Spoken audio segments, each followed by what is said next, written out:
Siin Elva kultuurimajas toimus Väärikate ülikooli eelviimane loeng, kus räägiti turvalistest kinnisvaratehingutest. See loeng on suunatud spetsiifiliselt vanemaealistele inimestele, kellel alatihti on kinnisvara, mida neil on vaja müüa või kinkida kellelegi. Elu on näidanud, et kinnisvaratehingute temaatika ei ole väga lihtne.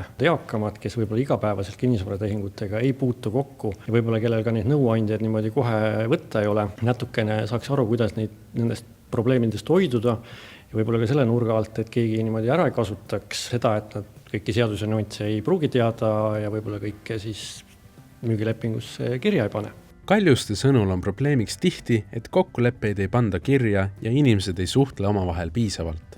Et tihti ei ole asi selles korteris või majas, vaid nendes inimsuhetes seal ümber. Ja seda tuleb ka nagu ostjale korrektselt niimoodi esitleda, et see oskus võib-olla müüjatel täna paljuski puudub. Kaljuste arvab, et inimesed ei hooma alati, mis väärtus kinnisvaraspetsialistid neile pakkuda suudavad ja rõhutab spetsialistide erapooletust seoses kinnisvaratehingutega. Iga spetsialist kipub ka maksma, eks ju, ja teenustasu küsima, et võib-olla peljatakse tihti seda ja võib-olla siis ka ei osata läbi mõelda seda, et kuidas see spetsialist võiks tegelikult kasuks olla, et tegelikult nendest probleemide käsitlemisel hästi palju annab ju see kogemus, mis kinnisvaratehingutes on tulnud. Paljudel maakleritel on see olemas, et inimene müüja ise kipub oma kinnisvara vaatama hästi sellise emotsionaalse vaatenurga alt, et see oli minu kodu 30 aastat ja kõik on siin suurepärane tegelikult ja ostja tuleb ja ütleb, et tegelikult ei ole kõik suurepärane, et tema jaoks võib-olla tuleb seal nagu hästi palju asju ära lammutada hoopis või renoveerida, ja seda siis nagu ostja vaatenurgast hinnata ja neid teemasid kirja panna pärast korrektselt.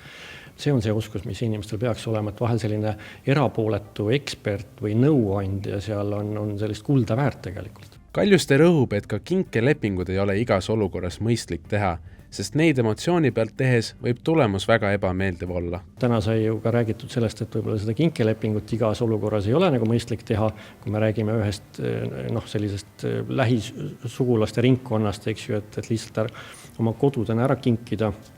Ja kui see on hooldaja või vahel ka oma lähisugulane, et tasub nagu väga kriitiliselt mõelda selle tehingu üle, et võib-olla täna emotsiooni pealt neid kokkuleppeid mitte teha.